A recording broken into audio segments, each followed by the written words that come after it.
अस्सलामुअलैकुम, आप देख रहे हैं शाम रमज़ान। मैं हूं आपके साथ मदिहा नकवी और मैं हूं शफात अली। ख़वातीन और हज़रात, फवाद चौधरी कह रहे हैं कि सिंध में एसओपीज़ की वायलेशन सबसे ज़्यादा है। मुराद अली शाह ने इस पे एहतजाज किया है। उन्होंने कहा जनाब फवाद चौधरी के पास कौन सा मीटर आ गया, लेकिन टेक्निकली ग्राउंड पे सूरत हाल क्या है, आज शो में इस हवाले से बात करेंगे। बिल्कुल जी। वैसे तो अगर आप मार्केटों का रुख करेंगे तो आपको पता चल ही जाएगा कि इस वक्त कराची में मार्केटों की क्या सूरत हाल। लेकिन ये सिर्फ कराची को ब्लेम मत करें, पूरे अगर पाकिस्तान में देखा जाए, आप लाहौर में देख लें, आप इस वक्त इचरा मार्केट देख लें, आप करीम ब्लॉक की मार्केट देख लें, तो आप परेशान हो जाएंगे कि भाई कोरोना एग्जिस्ट करता है। लोगों पिंडी में मोती बाजार चले जाएं, पैर रखने की जगह नहीं। मुल्तान में हुसैना का ही आप चले जाएं तो आपको पता चल जाएगा कि इस वक्त सूरत हाल क्या है। और किस्सा खानी बाजार के भी शफात एग्जैक्टली हमें रिपोर्टें ऐसी आ रही कि पेशावर में भी ऐसी ही सूरत हाल है। तो आज हम इस हवाले से बात करेंगे। इस्लामाबाद में भी हम देखेंगे कि भी इस्लामाबाद में, क्योंकि कहा जा रहा था कि सूरत हाल काफ़ी ज़्यादा अंडर कंट्रोल होती जा रही है, तो इस्लामाबाद में एसओपीज़ पे अमल दरामद कैसे करवा रहे हैं, ये सारे सवालात आज रखेंगे इस प्रोग्राम में, क्योंकि मुल्क में कोरोना की सूरत हाल में कोई खातिर खा बेहतरी होती नजर नहीं आ रही। ये सब कुछ और बहुत कुछ शामिल करेंगे आज के प्रोग्राम में। सबसे पहले नजर डालते हैं टॉप स्टोरीज पर।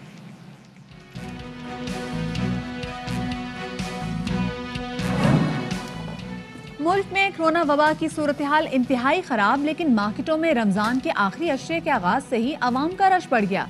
शाम 6 बजे मार्केटें बंद करने की पाबंदी भी हवा में उड़ा दी गई।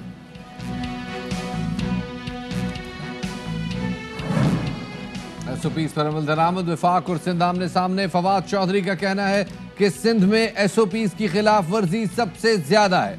मुराद अली शाह कहते हैं वफाक की वजीर के पास चांद के बाद अब एसओपीज़ का मीटर भी आ गया।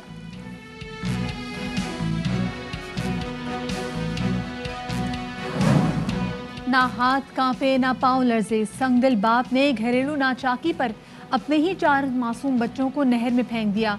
मां की शिकायत के बाद मुलजिम 12 रोज बाद गिरफ्तार, एतराफ जुर्म भी कर लिया।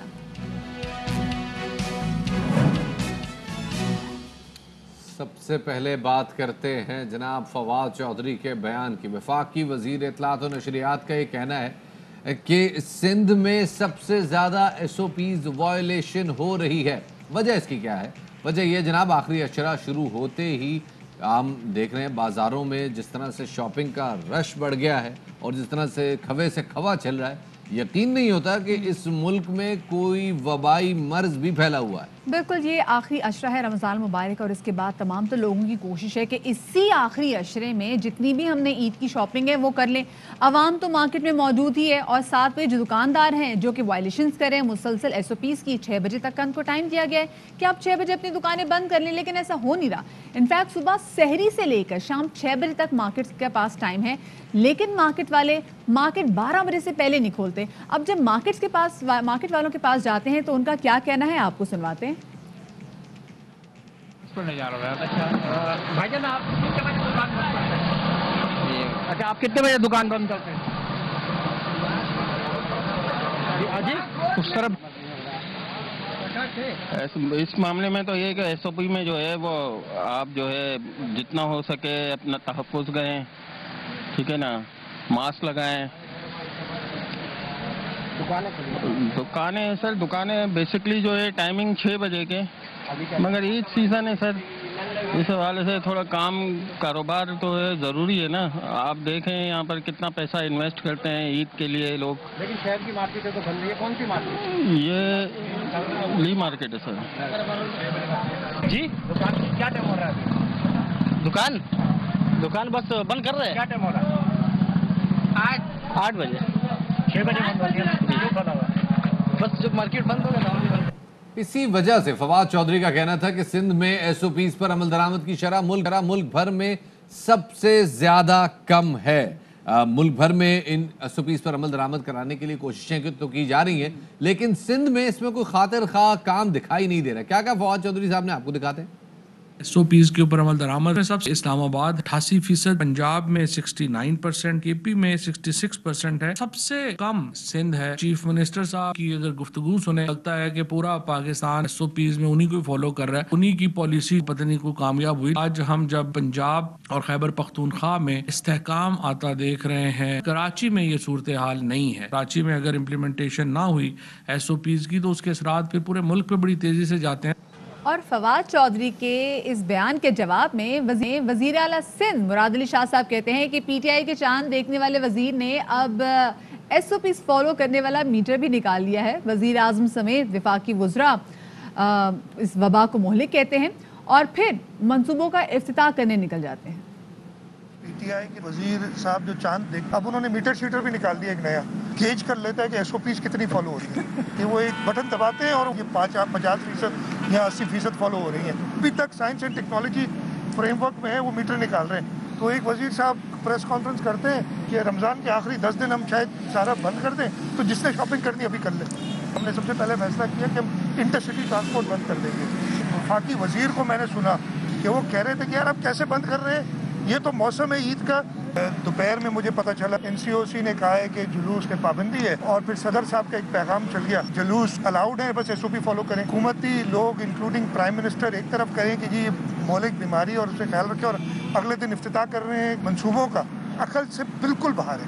सिर्फ अखबारी बयानात देने से, नए नए मीटर ईजाद करने से आप कोविड को मैनेज नहीं कर सकते। आप लोगों की जिंदगी से खेल रहे हैं। एक मेजर फेलियर हुआ है कि वैक्सीनेशन हम प्रोक्योर नहीं कर सके टाइम पे। जो पसमानदा तरीन मुल्क है उनसे भी पीछे हैं अपनी वैक्सीन प्रोक्योरमेंट में। कराची में आपने सूरत हाल देखी कि जहाँ पे ली मार्केट इफ्तार के बाद भी खुली हुई थी। गो के टाइम 6 बजे तक का दिया गया है, 6 बजे के बाद मार्केट्स नहीं खुल सकती, लेकिन कराची की ली मार्केट समेत कई दूसरे इलाकों में मार्केट्स खुलती हैं और चलाई जाती हैं। कराची की सूरत हाल आपके सामने है। इस्लामाबाद का रुख कर लेते हैं और वहाँ देखते हैं कि SOPs पर किस कदर अमल दरामद हो रहा है, कितने लोग मास्क पहन रहे हैं। बिल्कुल जी, जैसे फवाद चौधरी ने कहा कि सबसे ज़्यादा इस वक्त कैपिटल में SOPs पे अमल दरामद किया जा रहा है, तो हमारी नुमाइंदा फातिमा बतूल हमारे साथ मौजूद हैं कैसे ही बाजार में, और उनसे पूछते हैं कि SOPs पे अमल दरामद लोग कितना करें। जी फातिमा। जी, इस वक्त मैं इस्लामाबाद की जिना सुपर मार्केट में मौजूद हूँ और जब ईद की तैयारियां होती थी या रमज़ान का आखिरी अशरा शुरू हो जाता था तो बड़ा रश देखने को मिलता था। लोग जो हैं वो बहुत ज़्यादा ईद की शॉपिंग की तैयारियां करते हुए दिखाई देते थे। लेकिन अभी अगर मैं दिखाऊं मार्केट का हाल, तो पिछले साल की तरह इस बार हम देख रहे हैं कि बड़ा एहतियात किया जा रहा है। जैसे कि हम जानते हैं कि कोरोना वायरस की वजह से लोग जो हैं वो बहुत ज़्यादा तकलीफ़ का सामना कर रहे थे, लेकिन इस्लामाबाद के शहरी जो हैं वो जिम्मेदारी का भी मुजाहरा करते हुए दिखाई दे रहे हैं। तो हम थोड़ा सा इन लोगों से भी जानते हैं कि मार्केट के अहवाल क्या है। कोरोना का प्रॉब्लम है ना, इसलिए लोग ज़रा मार्केटों से भी अवॉइड कर रहे हैं। और इस्लामाबाद अल्लाह का शुक्र है कि मतलब लोग सारे समझदार हैं, सब मास्क पहन रहे हैं, SOPs पे अमल कर रहे हैं। जी जी, अच्छी बात है, ये SOPs का फॉलो कर रहे हैं लोग। नहीं तो देख रहे हैं इंडिया के हालात बड़े ख़राब हुए हैं, उनके जो 2 इवेंट्स हुए हैं उसकी वजह से। अच्छी बात है ये इस्लामाबाद में हो रहा है, नहीं तो बाकी शहरों में आप देख लें बहुत रश है, बहुत फैल रही है चीज़। इनका तो ये कहना है कि इस्लामाबाद के जो शहरी हैं वो जिम्मेदारी का मुजाहरा करें, और हम वाकई देख रहे हैं, आपको मैं दिखा सकती हूँ बैकग्राउंड में भी, जैसे इस्लामाबाद की मार्केट्स में ईद के दिनों में रश होता था वैसा नहीं है। और अगर हमें कोई भी शहरी नज़र आ रहा है तो विदाउट मास्क जो है वो हमें कम ही नज़र आ रहे हैं।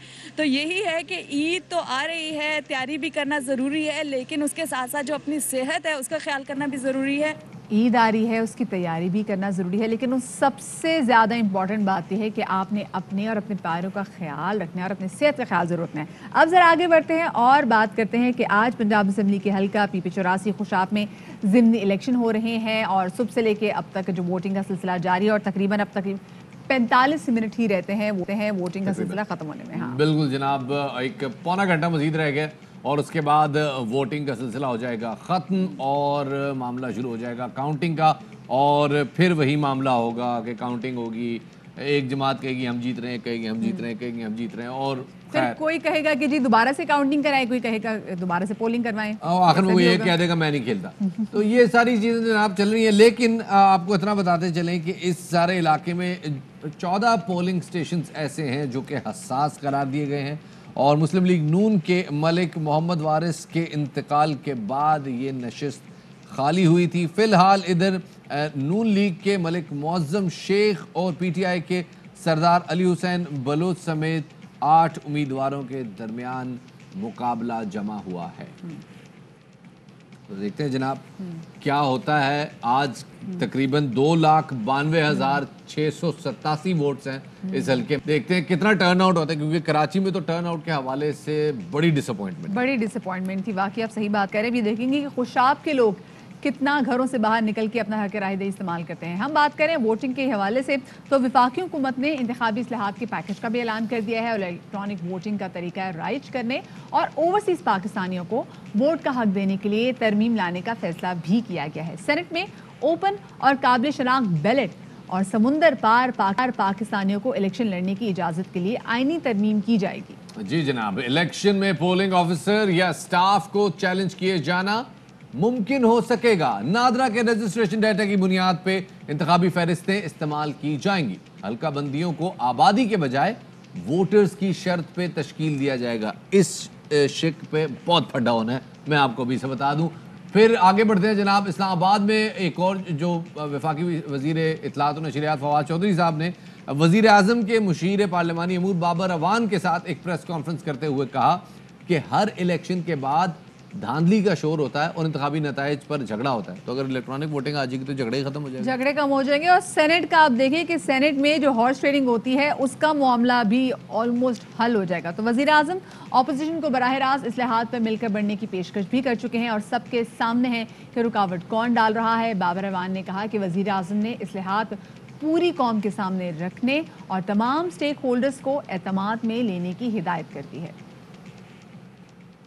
आप इस्लाहात के लिए तैयार नहीं हैं, अगर हमने सिर्फ हर इलेक्शन के रोना धोना है कि लुट गए, मर गए, बर्बाद हो गए, ये नतीजा सही नहीं आया, फलाने ने ये कर दिया, फलाने ने ये कर दिया, तो फिर तो देखिए आपकी सियासी तरक्की रुक जाएगी। इलेक्शन एक्ट 2017 में 49 सेक्शंस कुछ इंट्रोड्यूस किए जा रहे हैं, डिलीट किए जा रहे हैं और कुछ तब्दील किए जा रहे हैं। हमने जो इलेक्ट्रॉनिक वोटिंग है उनके इस्तेमाल के लिए इलेक्शंस में सेक्शन 103 अमेंडमेंट कर रहे हैं। पाकिस्तान से बाहर जो ओवरसीज पाकिस्तानीज हैं उनको राइट ऑफ वोट एक्सटेंड करने के लिए सेक्शन 94 में अमेंडमेंट ला रहे हैं। जी जनाब, जो ओवरसीज पाकिस्तानी हैं वो अपनी इन इंतखाबी इस्लाहात को अगर डिकोड किया जाए तो आसान जुबान में ये है कि जनाब ओवरसीज पाकिस्तानी न सिर्फ ये कि इंतखाबात में हिस्सा ले सकेंगे, वोट भी डाल सकेंगे। ये अब एक नई चीज़ है, तो इसके लिए अमेंडमेंट जनाब वो अब ऐवान में प्रेजेंट की जाएंगी। शाहिद खाकान अब्बासी जो कि मुस्लिम लीग नून के सीनियर रहनुमा हैं, साबिक वज़ीर आज़म है, उन्होंने इलेक्ट्रॉनिक वोटिंग की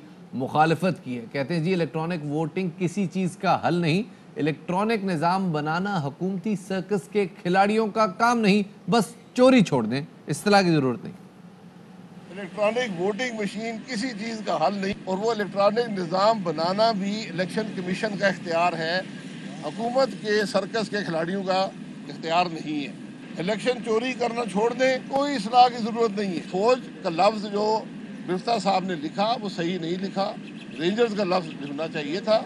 ये गुजारिश की थी इलेक्शन कमीशन के उस इलाके की निगरानी करे। ये मामला फौज का नहीं है, ये मामला मुल्क के निज़ाम का है और मुल्क के आइन का है। शाहिद खाकान अब्बासी का क्या कहना था ये तो आपने जान लिया। अब इसी हवाले से पाकिस्तान पीपल्स पार्टी का मौक़िफ़ भी जान लेते हैं और इसी हवाले से बात करने के लिए हमारे साथ मौजूद हैं पाकिस्तान पीपल्स पार्टी के सीनियर रहनुमा चौधरी मंजूर।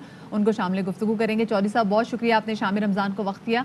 चौधरी साहब ये वोटिंग इस्लाहात के हवाले से बताइएगा कि हुकूमत ने इंतखाबी इस्लाहात के पैकेज का ऐलान किया है, पाकिस्तान पीपल्स पार्टी इसकी फेवर में है? देखिए इस्लाहात तो होनी चाहिए, इसमें कोई दूसरी राय नहीं है, लेकिन असल सवाल ये है कि आप एस्टेब्लिशमेंट के रोल को कैसे देखते हैं।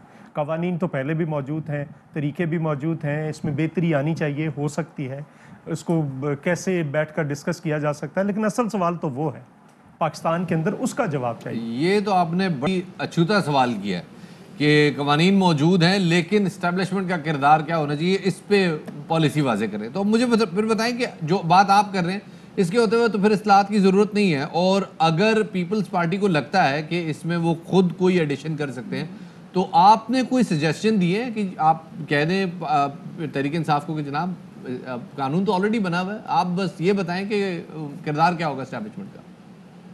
देखिए पीपल्स पार्टी के पास बहुत सारी तजावीज़ है। पीपल्स पार्टी ने पहले भी यहाँ पे बहुत सारी रिफॉर्म्स की हैं, ये नादरा की लिस्ट पीपल्स पार्टी ने दी है। इसके अलावा बहुत सारे रिफॉर्म्स जो हैं वो पाकिस्तान पीपल्स पार्टी ने दी थी। बायोमेट्रिक हो सकता है, नादरा के पास ये सलाहियत है। मैं 2012 में इंडिया गया था, वहाँ पे इलेक्शन कमीशन के अंदर मीटिंग करके आया था। कुरैशी साहब उनके सीनियर मेंबर थे, बाद में चीफ इलेक्शन कमिश्नर भी रहे, उनके साथ मैंने मीटिंग की थी। लेकिन असल सवाल ये है कि ईवीएम का जो डर है, जो खौफ है कि कहीं उसमें ऐसा रिजल्ट ना फीड कर दिया जाए कि आप किसी और को वोट दे रहे हैं, किसी और के निकल रहे हैं, तो इस खौफ को किस तरह से आप दूर करेंगे।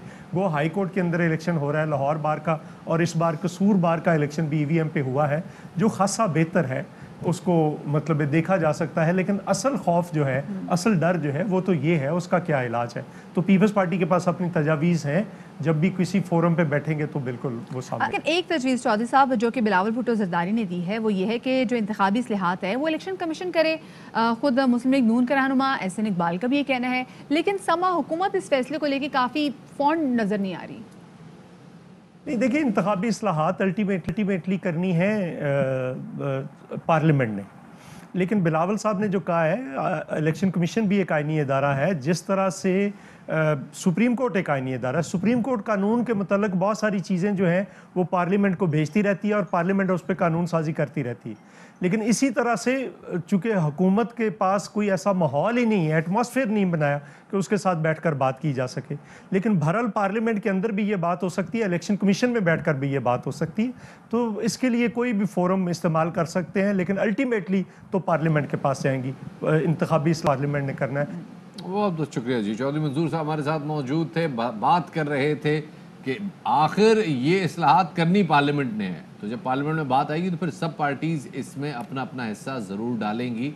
अब इसी वाले से बात करने के लिए जनाब साबिक secretary election commission Kanwar Dilshad साहब हमारे साथ मौजूद हैं, उन्हें शामिल गुफ्तगू करते हैं। कंवर साहब बहुत शुक्रिया वक्त देने के लिए। सर, अब ये इंतखाबी इस्लाहात के पैकेज का जो ऐलान हुआ है, आइनी तरमीम के हवाले से बात की गई है, आइनी तरमीम के लिए बड़ा मुश्किल है हुकूमत के लिए करंटली, जिसने मतलब बड़े ही कन्नी अपने आप को एतमाद का वोट दिलवाया है, उसके लिए आइनी इस्लाहात लाना ये बड़ा मुश्किल काम है। तो आपको लगता है कि हुकूमत ये आसानी से मरहला तय कर लेगी? असूली तौर पर जो वफाकी हुकूमत ने जो आइनी तरामीम जो की है इलेक्टोरल सिस्टम के अंदर इंतखाबी इस्लाहात के मामलात को देखते हुए, उसमें चंद इस्लाहात तो बड़ी दुरुस्त है और हम उसकी तायद भी करते हैं, और वो इलेक्शन कमीशन के लिए भी, मुल्क के लिए भी, आवाम के लिए भी और वोटर्स के लिए मफीद साबित होगी। लेकिन चंद ऐसी हैं जो कि बड़ी मुतनाज़ा हैं, जो कि इंतखाबी इस्लाहात की आड़ में हुकूमत ने वो उसमें पेश की है। मसलन उसमें सबसे बड़ी अहम बात यह है कि वो कहते हैं कि दोहरी शहरियत रखने वाले जो हैं वो इंतखाब में हिस्सा ले सकते हैं, और इसके लिए वो आर्टिकल 63 और 62 में वो तरमीम करना चाहते हैं। इसी तरह से एक और सबसे बड़ी तरमीम जो करना चाहते हैं वो कहते हैं इलेक्ट्रॉनिक वोटिंग मशीन, वो भी एक मुतनाज़ा मसला पैदा हो चुका है। और तीसरा उनका एक बड़ी अहम बात है जिस पर हम इत्तफाक नहीं करते, और वो है इंटरनेट बैल्टिंग, जो ओवरसीज़ पाकिस्तानी हैं उनको वोट का हक़ दिया जाए।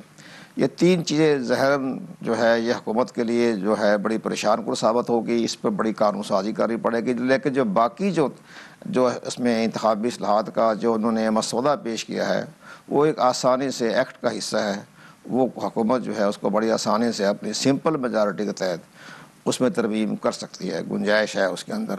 लेकिन उसमें बहुत सी मफीद बातें हैं, हम उसको तायद करते हैं, लेकिन जिसका तरफ मैंने इशारा किया है वो एक कंट्रोवर्शियल है। इसी तरह इसी तरमीम के अंदर उन्होंने एक और तरमीम पेश की है, वो बहुत ज़्यादा उसके जो है असरात अच्छे नहीं साबित होंगे, और वो उन्होंने कहा है कि जो आइंदा हल्का बंदी जो होनी है वो हम करवाएंगे इंतखाबी फरिस्त की बुनियाद पर। अब इंतखाबी तौर पर जो हमारे वोटर्स हैं, पाकिस्तान के वोटर जो हैं, इलेक्शन कमीशन के रजिस्टर्ड के मुताबिक वो तकरीबन 12 करोड़ हैं, जबकि पॉपुलेशन की बुनियाद पर जो हल्का बंदी होती है तो वो 22.5 करोड़ है।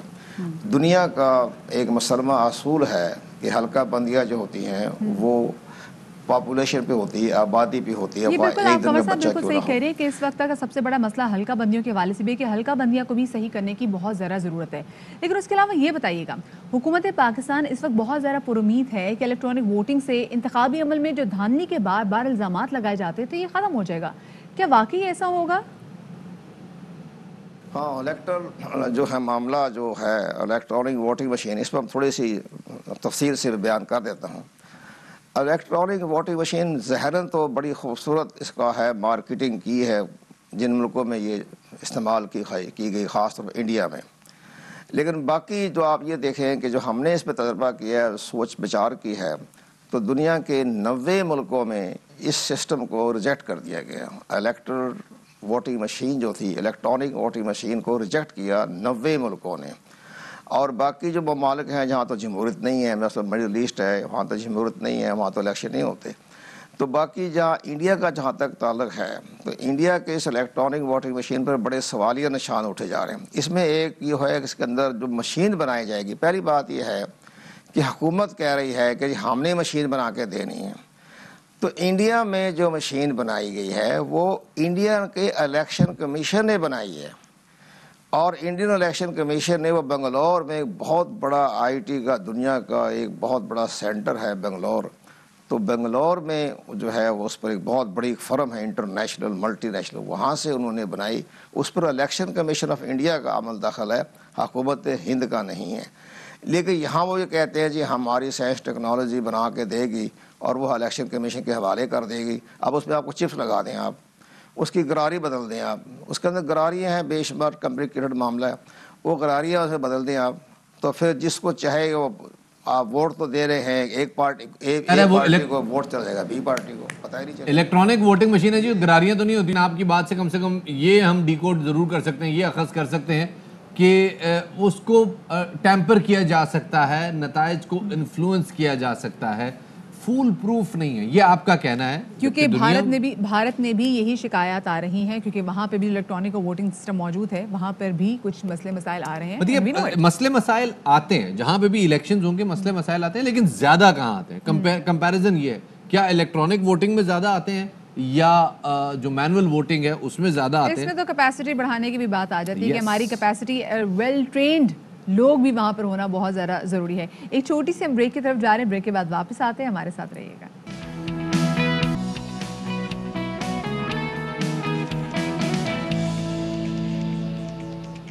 ब्रेक के बाद खुशामदीद कहते हैं आपको शाम रमज़ान में। अहम खबर शामिल करते चले। ISPR की जानिब से एक बयान सामने आया है जिसमें उनका कहना है कि आर्मी चीफ की सऊदी मुसल्लह अफवाज की सरबराह से मुलाकात। ISPR के मुताबिक इलाकाई सिक्योरिटी, अफगान अमन अमल और बाहमी दिलचस्पी के उमूर पे गुफ्तगू हुई। दिफाई सिक्योरिटी समेत फौजी ताउन के उमूर पे भी तफसीली बातचीत की गई। ISPR के मुताबिक आर्मी चीफ ने सऊदी मुसल्लह अफवाज के सरबराह से मुलाकात की है। नहायत अफसोसनाक वाक़या पेश आया फैसलाबाद के इलाके बंडाला में, जहां पर एक जालिम बाप ने अपने 4 बच्चे अपने हाथों से नहर में बहा दिए। इन 4 बच्चों में से एक बच्ची जो कि 6 साला निम्रा थी उसको कैंसर था।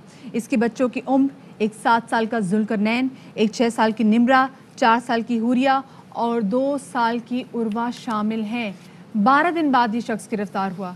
इसकी बीवी का क्या कहना था आपको पहले सुनवाते हैं। वो मेरे बच्चे थे, कोई मजाक नहीं था। बहुत छोटे बच्चे, बहुत छोटे ना समझ बच्चे सी। मेरे आंखों से अपने बच्चे को देखना चाहती हूँ। मैं चाहनी जल्दी तो जल्दी मैनू मेरे बच्चे मिल जान, जिस हाल च भी उन मिल जान। बच्ची को कैंसर था, उसके लिए कीमो लगवाने जाना था, इसके पास पैसे नहीं थे। फिर मेरा भाई आया, उसने बड़ा इसको समझाया। मेरी भाई की भी बात नहीं मानी और भाई के साथ घर से मुझे बाहर निकाल दिया। बड़ा रोई इसके आगे, था मेरे बच्चे हैं, मैं खुद ही संभाल लूँगा।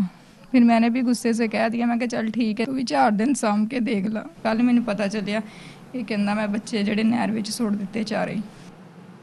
जनाब ये सूरत हाल है, अपनी नोयत का एक अजीब व गरीब वाक़या है, लेकिन अफसोस की बात यह है कि पहला वाक़या नहीं है। मुआशरे में इस किस्म के वाक़यात बार बार सामने आते रहे हैं। बिल्कुल जी, साहिवाल में भी ऐसा वाक़या पेश आया था जहाँ पर एक शख्स ने बेटा ना होने की वजह से अपने 3 बेटियों को अपने हाथों से, मियाँ वाली का ये वाक़या है, अपने हाथों से उन बच्चियों को गोली मार के अपने तीनों बच्चियों को अपनी आंखों के सामने ख़त्म कर लिया।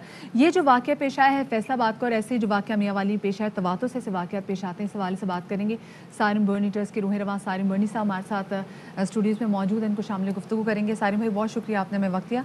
सारिम भाई ये बताइएगा, हम तो बच्चों को अपने घरों में रखते हैं कि बच्चे घरों में ही महफूज हैं, उनको बाहर नहीं लेके जाते, लेकिन ये कैसे बच्चे हैं, बच्चों की कैसी किस्मत है जो कि अपने घरों में ही महफूज नहीं है, अपने माँ बाप से ही महफूज नहीं है। देखिए अफसोस इसी बात का है कि जैसे भी आपने कहा कि पहला वाक़या नहीं, मैं ये कह रहा हूँ ये आखिरी वाक़या भी नहीं है। उसकी वजह यह है कि एक निज़ाम नहीं है ना हमारे पास। ये वाक़यात होते रहते हैं, छुटते रहते हैं। अभी भी क्या होना है, कुछ भी नहीं। लवाइकीन कौन है, उनके अपने हैं, कुछ अरसे बहुत से बहुत साल, 1.5 साल 2 साल बाद माफ़ी तलाफ़ी हो जाएगी, छूट जाएंगे। हमारे कानून में इस चीज़ की इजाज़त है, क्योंकि दीन ने इजाज़त दी है। दीन ने सिर्फ ये इजाज़त दी है कि अपने बच्चों को मार दो और लवाहिकीन से माफ़ी करवा लो। दीन जो बाकी चीज़ें बता रहा है उस पर कहीं इम्प्लीमेंट नहीं है।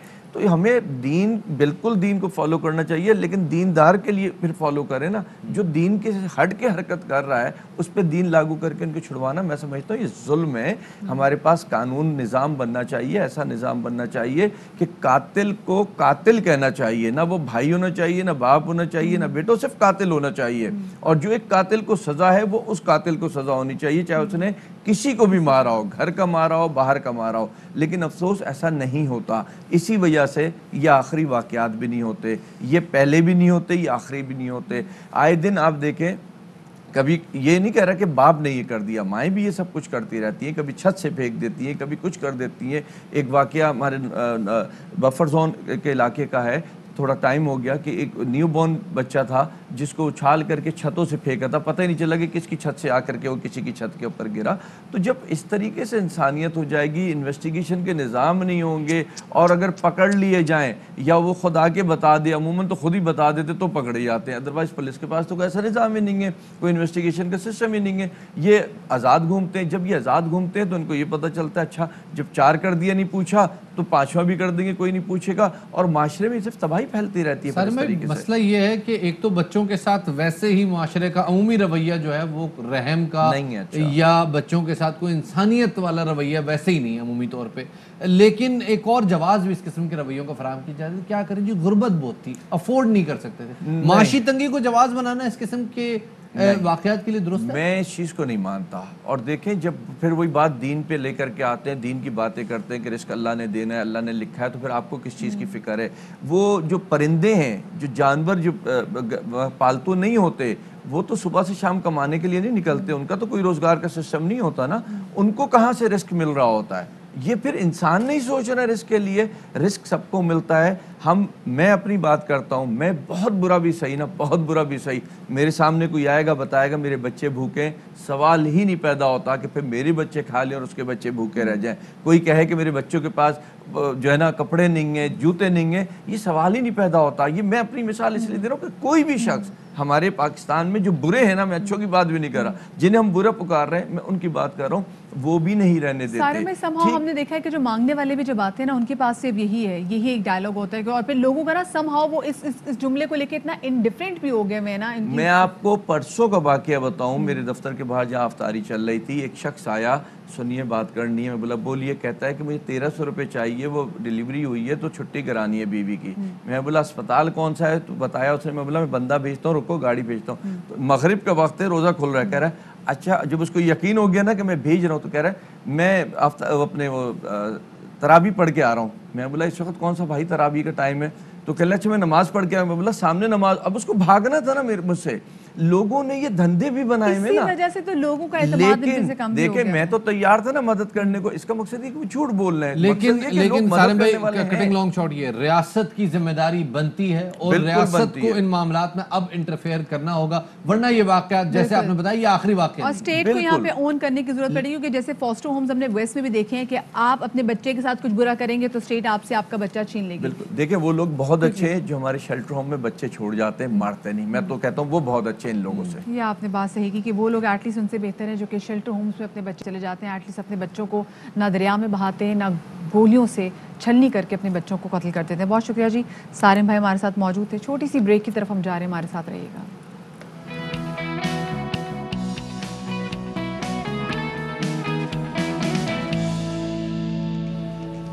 जी तो welcome back after the break. आज हम बात करेंगे चिकन के अंदर जो हम बड़े शौक से खाते हैं उसके अंदर कितनी प्रोटीन शामिल होती हैं, और क्योंकि of course chicken itself is protein, लेकिन क्या ये हमारे सेहत के लिए अच्छा भी है या नहीं, आज इस हवाले से बात करनी है। जी जनाब, और इसी हवाले से मजीद हम विदाउट मच अडू सीधा चलते हैं मोहसिन भट्टी साहब के पास, क्योंकि भट्टी साहब चिकन के बारे में बहुत अच्छी उम्मीद जो है हमें इंफॉर्मेशन देने लगे हैं। भट्टी साहब thank you very much sir, बहुत शुक्रिया हमें वक्त देने के लिए। भट्टी साहब एक चीज़ है चिकन और एक चीज़ है चिकन। मार्केट में इस वक्त चिकन दस्तयाब है, इसके हवाले से बताइएगा इसकी क्या क्या खसूसियात हैं? देखिए कई बार आपको खुदा ना खास्ता अगर जरूरत पड़े तो आप एंटीबायोटिक लेते हैं। पहले, आज से कुछ अर्सा पहले, अगर आपको 250 mg की एंटीबायोटिक से आराम आ जाता था, अब आपको 1000 mg वाली लेनी पड़ती है। क्या आपने सोचा है कि उसके पीछे वजह क्या है? सही बात है। ये एंटीबायोटिक के हवाले से इम्यूनिटी बढ़ रही है लोगों की। हाँ जी, उसकी वजह ये है कि जब पोल्ट्री फार्म के गेट से मुर्गी को निकालना होता है, ब्रायलर मुर्गी की बात कर रहे हैं हम, जब वहां से निकालते हैं तो बाज पोल्ट्री फार्मर क्या करते हैं कि उस रात को इस मुर्गी को हैवी डोज एंटीबायोटिक की पिला दी जाती है, ताकि अगर उनमें कोई बीमारी है, कोई मसला है, तो वो रास्ते में मर ना जाए, ताकि मुर्गी फरोश के पास जब पहुंचे तो मुर्गी सही सलामत पहुंच जाए। अब वो जब उसे हैवी डोज एंटीबायोटिक की पिला दी जाएगी तो उसका कोर्स तो पूरा नहीं होगा और उसका विड्रॉल पीरियड भी पूरा नहीं किया जाएगा। जब उसका विड्रॉल पीरियड पूरा नहीं किया जाएगा तो आप उस मुर्गी की सूरत में एंटीबायोटिक की इंटेक कर लेंगे। सही। और सही। आपका भी कोर्स पूरा नहीं होगा। सही। और सही, आपने कल को आपको अपनी जरूरत के लिए एंटीबायोटिक चाहिए, तो वो आपको वो एंटीबायोटिक असर नहीं करेगी, क्योंकि मुर्गी की सूरत में आपने जो एंटीबायोटिक ली थी जी वो आप उसका कोर्स आपने पूरा नहीं किया था। ये तो भट्टी साहब आपने बड़ी खौफनाक बात बता दी, लेकिन सिर्फ यही एंटीबॉडी जो है एंटीबायोटिक इनमें इंजेक्ट नहीं की जाती। ये जब छोटे छोटे चूजे होते हैं तो उनको एक इंजेक्शन लगाया जाता है, जिसके बाद छोटे से चूजे जो है ना वो 20-25 दिन में बड़े सारे कुकड़ बन जाते हैं। सो वो भी तो हमारी सेहत के लिए अच्छा नहीं है ना। हाँ जी, बिल्कुल ठीक कह रही हैं। ये जो है मुर्गी तकरीबन 32-33 दिन में अब तैयार होती है। इसकी फीड में ऐसे ऐसे अज्जा हैं जो इसको बड़ा तेजी से बड़ा होने में मदद देते हैं, लेकिन उसके लिए इतना मसलन उसमें संख्या तक डाला जाता है।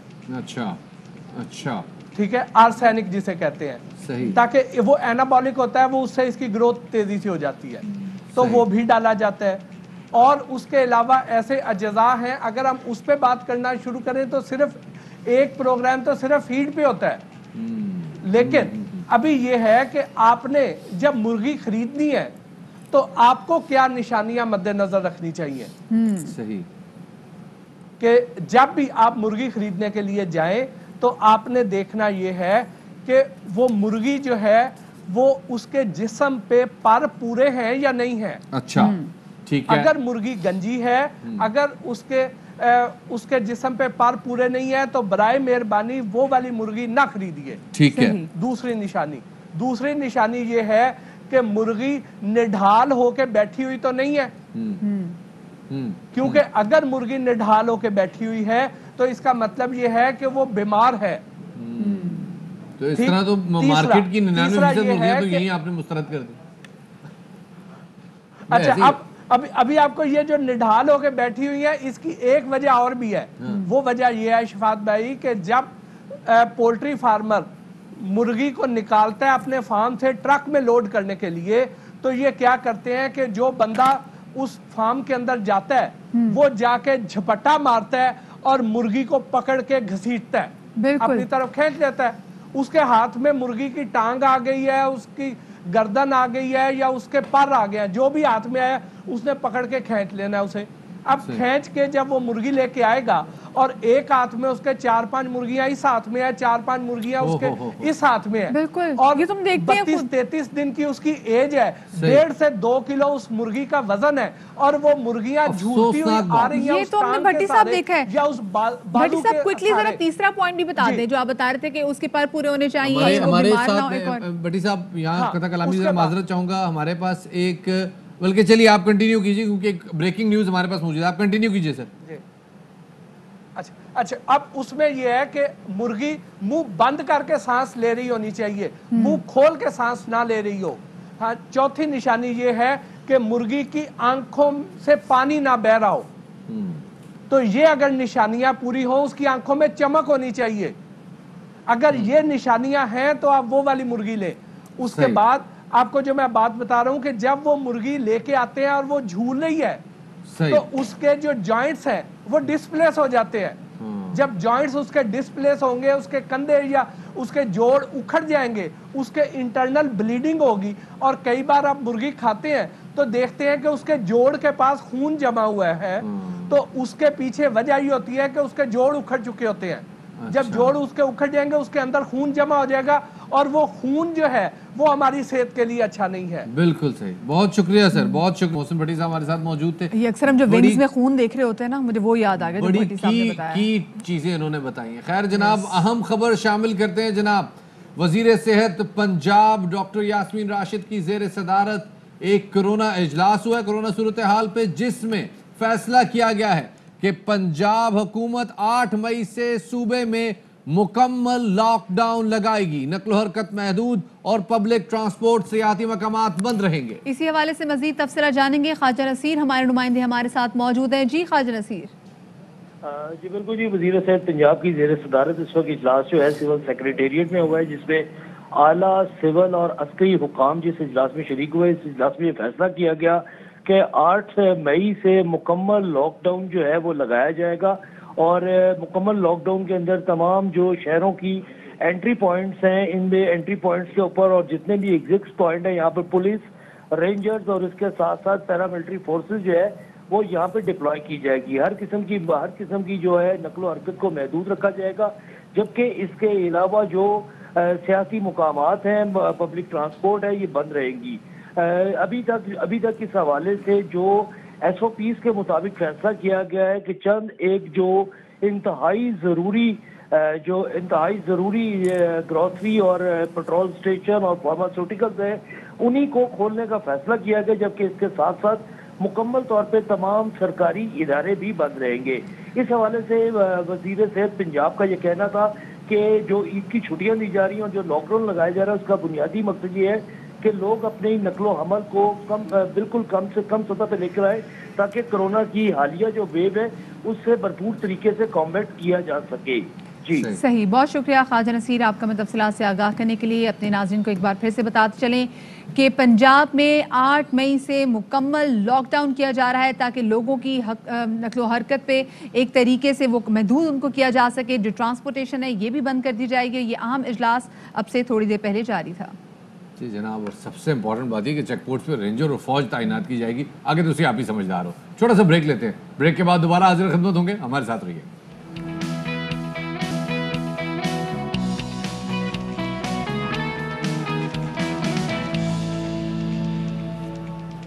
ब्रेक के बाद खुशामदीद कहते हैं आपको शाम रमज़ान में। यहाँ पर आपको बताते चलें जनाब, खुशाब से खबर है कि PP 84 खुशाब में पोलिंग का वक्त ख़त्म हुए तकरीबन 5 मिनट गुजर चुके हैं।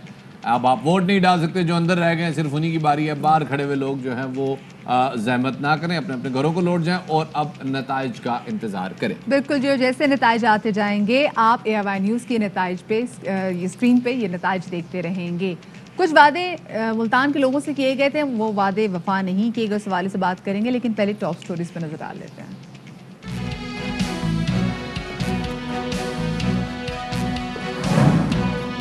वादा 11 सेंटर्स का, लेकिन फाल सिर्फ 2। मुल्तान में वैक्सीनेशन सेंटर्स के सबब वायरस फैलने का खतरा बढ़ गया। 2 सेंटर्स पर दबाव बढ़ गया। रश ज्यादा होने की वजह से SOPs पर अमल करवाना दुश्वार।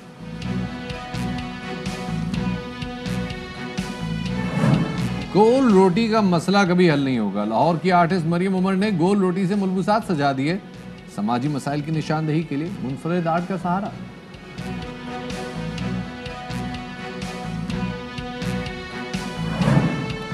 फर्ज शनासी ईमानदारी की आला मिसाल। मोटरवे पुलिस ने मुसाफिर के 12 लाख रुपए लौटा दिए। हादसे में जख्मी होने वाले मुसाफिर मोहम्मद जमाल के 12 लाख रुपए और दीगर सामान गुम हो गया था। 1 2 नहीं, पूरे 9 बच्चों की पैदाइश। माली में 25 साला खातून ने 5 बेटियों और 4 बेटों को जन्म दिया। तमाम की सेहत बेहतर है।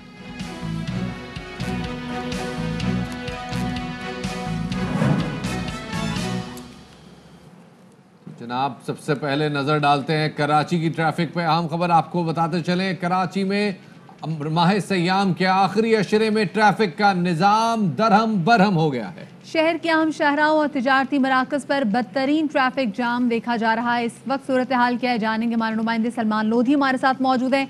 जी सलमान, क्या सूरत हाल है इस वक्त ट्रैफिक की?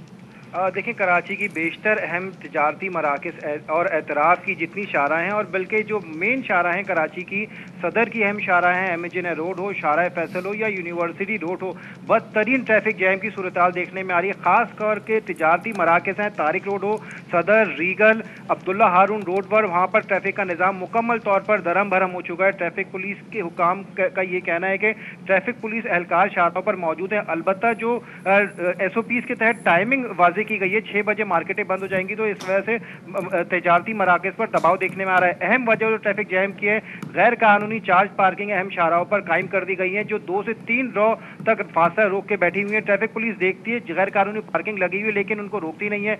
रिक्शा ड्राइवर गैर जरूरी पार्किंग करके खड़े हो जाते हैं। खासतौर पर सदर में ट्रैफिक जैम की बड़ी वजह जो है, गैर जरूरी तौर पर रिक्शा ड्राइवर जो खड़े हो रहे हैं पार्क करके, वो ट्रैफिक जैम का बाइस बन रहे हैं। कराची के अहम शाहराहों पर ट्रैफिक जैम होने की वजह ट्रैफिक पुलिस हुकाम का कहना है कि जो 6 बजे मार्केट बंद होने के अहकाम दिए गए हैं, उसकी वजह से शाहराहों पर दबाव। सलमान, ये आपने जिन शाहराहों के बारे में बताया, ये अपने नाज़रीन को हम बताते चले, कराची की मेन आर्टरीज हैं जिनके ऊपर मार्केट्स बंद होने के वक्त पे शदीद ट्रैफिक जैम देखा जा रहा है। बहुत शुक्रिया सलमान, इस हवाले से तफसीलात से आगाह करने का। ख़वातीन और हज़रात, आपने जो कराची के रहने वाले वो तो गुजर ही रहे, लेकिन बाकी लोगों को भी बताते चले, कराची में इफ्तार के वक्त औकात में आखिरी अशरा शुरू होते ही बदतरीन ट्रैफिक जैम शुरू हो गया। बिल्कुल जी, और यही जो तमाम सूरत हाल है, ये अच्छे भले इंसान का ब्लड प्रेशर हाई कर देता है। अब सिर्फ टेंशन ही, स्ट्रेस ही ब्लड प्रेशर हाई करने का सबब नहीं बनते, बल्कि एक रिसर्च ने भी बता दिया है कि वो लोग जो कि काफ़ी ज़्यादा सुस्त होते हैं, वर्जिश नहीं करते, वॉक नहीं करते, बद एहतियाती करते हैं, खाने पीने में कुछ ख़ास ख्याल नहीं रखते, वो हाई ब्लड प्रेशर का शिकार बनते हैं। और ख़वातीन की बहुत बड़ी तादाद में देखा गया है कि वो हाई ब्लड प्रेशर का निशाना बन रही हैं, और अपने अहल खाना की देखभाल के बायस खुद पर तवज्जो नहीं दे पाती, और बाज़ औक़ात ख़वातीन जो है ज़रा उनका ब्रेन ज़्यादा एक्टिव रहता है। ये भी होता है, बाज़ बंदे ऐसे होते हैं वो हर वक्त सोच में होते हैं। सोचने वाले लोग जो होते हैं ना, इनका ब्लड प्रेशर का जो है ना सीन ऑफ है, मतलब ब्लड प्रेशर होता ही होता है। तो खैर जनाब, अब भी इस हवाले से बताते चलें जनाब, जो रिसर्च ये सामने आई है, ये रिसर्च है जनाब आगा खान यूनिवर्सिटी की पहली डॉक्टरेट खैरुन्निसा अजानी की, और उन्होंने इस सब्जेक्ट पे बाकायदा तौर पर डॉक्टरेट अपनी मुकम्मल कर ली। बिल्कुल जी, और इसी तमाम सूरत हाल के हवाले से हम बात करेंगे। डॉक्टर फैसल ज़िया साहब हमारे साथ, तो उनसे जानेंगे कि भाई और ऐसे कौन कौन सी चीज़ें हैं जो कि मौजब बनती हैं हाई ब्लड प्रेशर की। अस्सलाम वालेकुम डॉक्टर साहब, वेलकम टू शाम रमज़ान। डॉक्टर साहब, कुछ वजूहात तो हमने बयान कर दी, लेकिन कुछ वजूहात जो है हम चाहेंगे आप नाज़रीन के साथ शेयर करें, जिसकी वजह से ब्लड प्रेशर दिन ब दिन बढ़ता चला जा रहा है। देखिए, ब्लड प्रेशर है क्या, एक साइलेंट किलर, जिसे हम कहते हैं खामोश कातिल। अक्सर लोगों को ब्लड प्रेशर फील नहीं होता, लेकिन उनको ब्लड प्रेशर हो रहा है। जैसे आपने एक अभी रिसर्च के बारे में बताया, तो बहुत से लोगों को इस चीज़ की खबर नहीं कि ख़वातीन में ब्लड प्रेशर ज़्यादा पाया जाता है as compared to man after the age of 55। और बहुत सी वजूहत हैं इसकी, जैसे हमारा सीडेटरी लाइफस्टाइल, और उसके अलावा हमारे स्मोकिंग हैबिट्स, वर्जिश का ना होना, और फैमिली हिस्ट्री। तो बहुत सी वजूहत मिल के ब्लड प्रेशर को समझे कि लोगों को डायग्नोस होता है। अच्छा, क्यों होता है ब्लड प्रेशर, इसकी अभी तक कोई एक बेस मालूम नहीं चल सका कि जी किस वजह से हो रहा है। जैसे 2 टाइप की हाइपरटेंशन होती है, एक होती है एसेंशियल हाइपरटेंशन जैसे प्राइमरी, और एक secondary.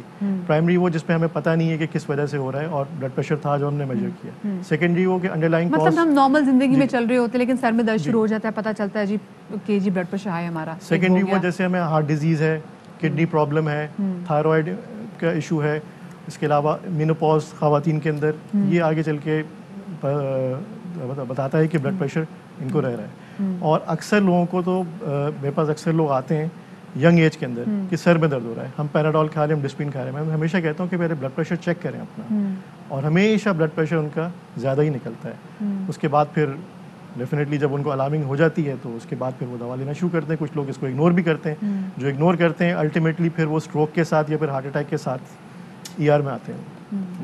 That's quite depressing in fact। ये बताइएगा कि वैसे तो बहुत सारे अवामिल हैं, स्ट्रेस है, डिप्रेशन है, वो सब चीज़ें जो है स्ट्रेस को बढ़ाती हैं, हाइपरटेंशन को बढ़ाती हैं, लेकिन इसके अलावा हमारा एक्सरसाइज की तरफ रुझान ना होना और हमारी डाइटरी रूटीन, इसका कितना अमल दखल है? इसका बहुत ज़्यादा अमल है। बेसिक अमल इस चीज़ का है, आप खा रहे हैं, जैसे मैंने अक्सर देखा, आप लोग अगर यहाँ पे काम कर रहे हैं ज़्यादातर कोशिश करते होंगे अगर दोपहर में काम कर रहे हैं आम दिनों की बात रमज़ान के अलावा, कि शॉर्ट मील्स ले लें। बर्गर मंगवा लिया आपने, फ्रेंच फ्राइज मंगवा लिए, फास्ट फूड मंगवा लिया जिसमें अच्छे खासा सॉल्ट का इस्तेमाल हुआ हुआ है। तो ये चीज़ें बहुत मैटर करती हैं।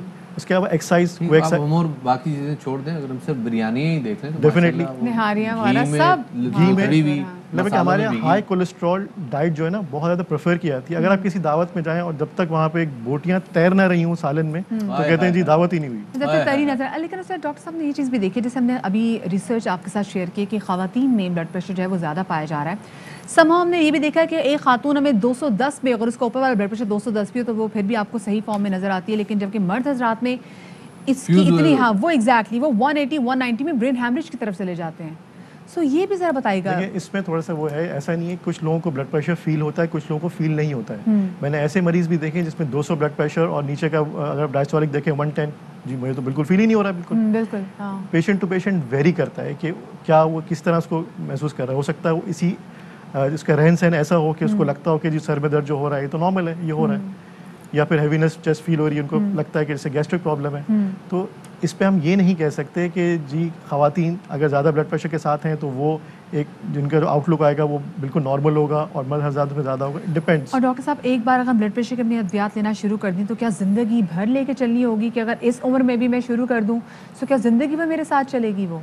ये एक चीज़ ऐसी है कि जिसको मैं बताना चाहूँगा आपके चैनल के थ्रू कि ब्लड प्रेशर की जो अद्वियात हैं जब हमें प्रिस्क्राइब की जाती हैं बहुत सोच समझ की जाती हैं। अर्ली अगर किसी का ब्लड प्रेशर अराउंड 150-100 आ रहा है या फिर 140-90 आ रहा है तो पहले हम वॉच करते हैं कि एक तो उसका डाइटरी स्टाइल क्या है, वो क्या काम करता है, क्या खाता है। कोशिश की जाती है कि पहले 1-2 वीक्स में हम उस लिहाज से लेके चलें कि उसका डाइट के थ्रू ही, एक्सरसाइज के थ्रू ही ब्लड प्रेशर नीचे आ जाए, उसके बाद फिर प्रिस्क्राइब करते हैं। डॉक्टर साहब बहुत सारे लोग हैं ब्लड प्रेशर हाई होता है, स्पाइक करता है, 1 से 1.5 मिनट बाद या 5 से 10 मिनट मैक्सिमम बाद वो वापस नॉर्मल पे आ जाता है। ऐसे लोगों को क्या आप कहेंगे कि ये हाइपरटेंसिव है? हो सकते हैं, क्योंकि इसे कहते हैं वाइट कोट हाइपरटेंशन। अक्सर ऐसे होती है, एक इसमें एक इसको लेबल करते हैं इस तरह से कि ऑफिस में जब काम कर रहे हैं लोग उनका ब्लड प्रेशर चेक किया गया, वो हाई साइड पे आया, उसके बाद जब कोई नहीं, इफ्तार के टाइम में ट्रैफिक में निकला है डेफिनेटली, और जब शाम में चेक किया तो ब्लड प्रेशर डिफरेंट था। ये 1-2 घंटे बाद या कोई मीटिंग थी या कोई हाइपर हो गया था ज़्यादा, उसके बाद चेक किया कम था, तो उसको वाइट कोट हाइपरटेंशन कहा जाता है। तो ऐसे लोगों को हम लेबल तो नहीं कर सकते, लेकिन दे हैव द टेंडेंसी, अगर वो एक्सरसाइज कर रहे हैं और उसके साथ फिर डाइटरी मॉडिफिकेशन कर रहे हैं, अपना कोलेस्ट्रॉल लोअर रख रहे हैं, उनको एक किडनी डिजीज नहीं, तो डेफिनेटली ये चीज़ें क्योर हो सकती हैं। सही सही, बहुत बहुत शुक्रिया सर। और आपने बड़ी तसल्ली के साथ कि अगर आपका कभी कभी ब्लड प्रेशर जो है वो ऐसे यूं कांटा घूम जाता है तो आपको हाइपरटेंसिव है नहीं, लेकिन आप में टेंडेंसी पूरी है, सारे गुण मौजूद हैं वो जो अच्छी बहू में चाहिए होते हैं, आप में वो सारे गुण मौजूद हैं। और ब्लड प्रेशर जो है ना ये फसाद की जड़ है। आपको ब्लड प्रेशर हो जाए तो उसके बाद फिर आपको शुगर की प्रॉब्लम हो जाती है और बहुत तमाम चीज़ें भी हम देखते हैं कि काफ़ी सारी बीमारियां ब्लड प्रेशर के बाद जन्म लेती हैं। इसलिए भी वेरी केयरफुल अपनी ज़िंदगी की हाइपरटेंशन की बहू ना बने और अपने आप को खुद क्योर करें। और वो सबसे बेहतरीन चीज़ है कि तेल में भीगा हुआ भगारा हुआ खाना अवॉइड करें और एक्सरसाइज की तरफ रुझान बढ़ाएं। अरे उस दिन हमने देखा नहीं था हमारे शो में जब वो हजरत आए थे जो कि बाबा जी थे 60 साल के थे और बॉडी बिल्डिंग करते थे, तो उनका क्या कहना था, कोई उनको बीमारी नहीं थी, उनके घुटनों में कोई दर्द नहीं थी, कोई उनको कमर की दर्द नहीं थी, 24 वो दिन में अंडा खाते थे, 1 किलो वो कीमा भी खाते थे, लेकिन वो कहते थे मैं चिकनी चीज़ कोई भी नहीं खाता। ये देखें ना, ये साइंस है, ये साइंस है। क्या करें, आगे बढ़े भी? बिल्कुल जी, आगे बढ़ते हैं। और आपको बताएं कि मुल्तान में कोरोना वैक्सीनेशन सेंटर की कमी की वजह से वहाँ पर जो सूरत हाल है वो तशवीशनाक होती चली जा रही है और कोरोना से बचाव के मराकज़ कोरोना की वबा फैलने का सबब बन रहे हैं। मुल्तान में हुकूमत की जानिब से बेसिकली 11 कोरोना वैक्सीनेशन सेंटर्स कायम करने का ऐलान किया गया था, लेकिन फिल वक्त वहाँ पर सिर्फ और सिर्फ 2 वैक्सीन सेंटर्स ही काम कर रहे हैं। जी जनाब, इसी वजह से मुल्तान में उन 2 वैक्सीनेशन सेंटर्स पे शहरियों का दबाव ज़्यादा है। अब जो बंदा कोविड पॉजिटिव होकर आ रहा है तो उस जगह पे वो कोरोना मजीद फैला रहा है, और वैक्सीनेशन सेंटर में जो लोग आ रहे हैं वो ज़्यादा 40 और 50 और 60 की एज से ज़्यादा है। ये सारी सूरत हाल हमारे सामने रखने हमारे नुमाइंदे ताहिर खान। आज बिल्कुल इस वक्त हम मुल्तान में मौजूद कोरोना वैक्सीन सेंटर में मौजूद हैं और इस वक्त आप देख सकते हैं कि मेरे पीछे यहाँ पर किस कदर रश है और सुबह सवेरे ही ये रश शुरू हो जाता है। कोरोना वैक्सीन के हवाले से जब से ये 40 साल से ज़ायद उम्र के लिए अलाउ किया गया है तो मुल्तान में सिर्फ 2 ही बड़े सेंटर्स हैं जो इस वक्त मौजूद हैं और इसके साथ साथ यहाँ पर शदीद रश है। जिस चीज़ से शहरियों को बचाना था, जिस रश से, गवर्नमेंट उसी तरफ ही जा रही है और ये रश उसी तरह ही बढ़ रहे हैं। जिस कोरोना से बचने के लिए ये सब किया जा रहा था, ये रश उसी तरफ ही लेके जा रहे हैं। इसके बावजूद अगर बात करें मुल्तान इंतज़ामिया की, तो मुल्तान इंतज़ामिया ने 5 नए कोरोना वैक्सीन सेंटर का दावा किया था कि हम बनाने जा रहे हैं, मगर ताहाल वो नहीं बने, जिसके बायस जो पहले सेंटर्स हैं मौजूद हैं वहाँ पर रश शदीद हो चुका है और लोगों को लंबी लंबी लाइनों में लगना पड़ता। सर, गवर्नमेंट ने जिस रश से आपको बचाना था वही लाइनें यहाँ लगने, ये गलत काम है जी। ये जो इन्होंने नंबर चलाए हैं, टोकन नंबर, ये वो भी नहीं रूल फॉलो कर रहे हैं और ये सोशल डिस्टेंसिंग भी नहीं है। रश सर जी बढ़ गया है और सेंटर बनने चाहिए। जो इन्होंने टोकन के हिसाब से नंबर लगे वो नंबर कोई नहीं, तरतीब कोई नहीं है और सोशल डिस्टेंस जो होना चाहिए वो भी नहीं है। आपके सामने आपको नजर है। एक तो ये लाइन में काफ़ी टाइम लग रहा है, दूसरी चीज़ ये एक ये पर्ची बनती है, फिर उसके बाद दोबारा पर्ची बनेगी, फिर थर्ड टाइम में जाकर अब इंजेक्शन लगेंगे। अब इस पर्ची का क्या फ़ायदा, एक ही जगह पर पर्ची बने और उसके बाद इंजेक्शन लगे। और दूसरी चीज़ ये कि डिस्टेंस किधर है वो 6-6 फीट का। ठीक है, इसमें आप जो दावे किए जा रहे थे कि लोगों को सहूलियात दी जा रही हैं, ये सहूलियात आप लोग देख सकते हैं किस कदर लंबी लाइन है और यहाँ पर बुज़ुर्ग अफराद 40 प्लस, 50 प्लस और 60 प्लस के लोग भी इस लाइन में मौजूद हैं और इनके लिए कोई सहूलत नहीं है इवन के बैठने की। और बाहर अगर बात की जाए तो बाहर गर्मी की बावजूद भी इस वक्त जो सूरत हाल है वहाँ भी कोई बैठने का इंतजामात नहीं किए गए। और बात करें मुल्तान महकमा सेहत और ज़िला इंतज़ामिया की, तो उनकी तरफ से जो सेंटर्स बनाए गए थे सिर्फ ये वही है, इसमें मजीद ताहाल कोई इजाफा नहीं किया गया। यकीनन ये मुल्तान के रहने वाले लोग काफ़ी ज़्यादा परेशान कुन सूरत हाल वहाँ पर होगी और इसी वाले से बात करने के लिए हमारे साथ मौजूद है मुशीर सेहत पंजाब हनीफ फताफी साहब, उनको शामिल गुफ्तगू करेंगे। हनीफ साहब, बहुत शुक्रिया आपने में वक्त दिया। ये कहिएगा कि मुल्तान में जो वादा किया गया था वो 11 कोरोना वैक्सीन सेंटर्स का था, लेकिन समहाउ वहाँ पे सिर्फ 2 ही फाल है, ऐसा क्यों है? पंजाब में 135 वैक्सीनेशन सेंटर खुश असलूबी के साथ काम कर रहे हैं। आपने स्पेशल पॉइंट आउट किया है मुल्तान के हवाले से। मुल्तान में जो तकरीबन हमारे 12 वैक्सीनेशन सेंटर हैं, जिनमें 2 जलालपुर पीरवाला में हैं और जिनमें 2 शुजाबाद में हैं और बाकी 8 वैक्सीनेशन सेंटर मुल्तान सिटी में। बिल्कुल आपकी बात सही है, पहले आम पब्लिक के लिए सिर्फ 2 सेंटर थे, एक DHDC मुल्तान और दूसरा था 6 नंबर चुंगी के ऊपर कैद-ए-आज़म एकेडमी में। अब बाकी जितने हमारे इसके अलावा 6 सेंटर हैं जहां पे पहले सिर्फ हेल्थ सर्विस प्रोवाइडर को वैक्सीन लगाई जा रही थी, अब तमाम के तमाम जो मुल्तान डिस्ट्रिक्ट। अच्छा सर, आप तो ये कह रहे हैं कि सेंटर्स फाल है, लेकिन हमारे नुमाइंदे ने भी बता दिया कि तमाम सेंटर्स फाल नहीं है, सिर्फ 2 सेंटर्स फाल है और उनमें जो आवाम का रश है वो भी आप देख रहे हैं, कोई SOPs फॉलो नहीं हो रहे वहाँ पे। अब ये बताइएगा कि जो यहाँ पे लोग मौजूद हैं, इनके ऊपर जो रश है, इसके ये ज़ाहिर है आपके पास भी रिपोर्ट हुआ होगा क्योंकि हम तो ऑलरेडी रिपोर्ट कर रहे हैं, इसके मसले के हल के लिए कोई तवज्जो दिया आपने? जी, जिस तरह पहले मैंने आपको बताया है कि पहले मुल्तान के अगर हवाले से मैं बात करूं या इसी तरह बाकी डिस्ट्रिक्ट में भी कुछ हमारे जो 188 वैक्सीनेशन सेंटर हैं वहाँ पे हेल्थ सर्विस प्रोवाइडर को वैक्सीन लगाई जा रही थी और 135 जो वैक्सीनेशन सेंटर हैं पूरे पंजाब में वहाँ पे आम पब्लिक के लिए वैक्सीनेशन सेंटर बनाए गए हैं। तो अब हमने ये हिदायत जारी की है कि इन तमाम 188 जो जहाँ पे सिर्फ हेल्थ सर्विस प्रोवाइडर को लगाई जा रही थी वहाँ पे भी अब उन लोगों को आम पब्लिक को भी वैक्सीन लगाई जा रही है। इसके अलावा तमाम DCs को भी ये हिदायत जारी की गई। बताइएगा वैक्सीन का प्रोसेस यहाँ पर कैसा चल रहा है, लोगों की जानिब से रिस्पांस कैसा आ रहा है वैक्सीन को लेकर? जी, कोरोना वैक्सीनेशन की रजिस्ट्रेशन के हवाले से लोगों का रिस्पांस अब काफ़ी बेहतर है। पहले कुछ लोग रिलेक्टेंट थे, 50 प्लस जितने हमारे लोग हैं उनको वाकन की इजाज़त दी गई है कि उनकी कोई रजिस्ट्रेशन की ज़रूरत नहीं है, वो अपने करीबी सेंटर पे जाके वैक्सीन लगवा सकते हैं। और 40 साल से ज़ायद के जितने हमारे लोग हैं वो 1166 पे पहले रजिस्ट्रेशन कराएं। तो इसमें डे बाय डे बेहतरी आ रही है। अगर मैं पिछले 24 घंटों की बात करूं तो हमारी जो डेली की कैपेसिटी है वो 98,000 है, 98,000 लोगों की कैपेसिटी एक दिन में हम। तो लास्ट 24 आवर में 92,000 लोगों ने वैक्सीन करवाई है पंजाब में। अच्छी बात है जी। पंजाब में अगर वैक्सीन की सूरत हाल है तो उससे भी पंजाब के अवाम को भी खराज तहसीन पेश करते रहें और ख़ुद पंजाब का महकमा सेहत भी इस हवाले से सताइश का मुस्तहिक है कि एक दिन में इतनी बड़ी तादाद में लोग आ रहे हैं, मगर ये काफ़ी नहीं है।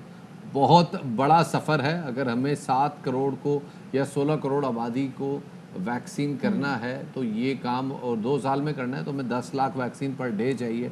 वो कैसे होगा? साथ में वैक्सीनेशन सेंटर्स का भी ज़्यादा मिकदार में होना ज़रूरी है ताकि रश ना बढ़े। जब रश बढ़ेगा तो फिर कोरोना भी फैलेगा। जैसे अभी हम सिर्फ बाज़ारों में ही देख रहे हैं ना कि कितने बड़े बड़े वहाँ पे जो शॉपिंग सेंटर्स खुले हैं, वहाँ पे इज्तिमात, एक तरह से काइंड ऑफ इज्तिमात ही आप उनको कह लें, जितना रश बढ़ा है तो कोरोना तो फैलेगा वहाँ पर।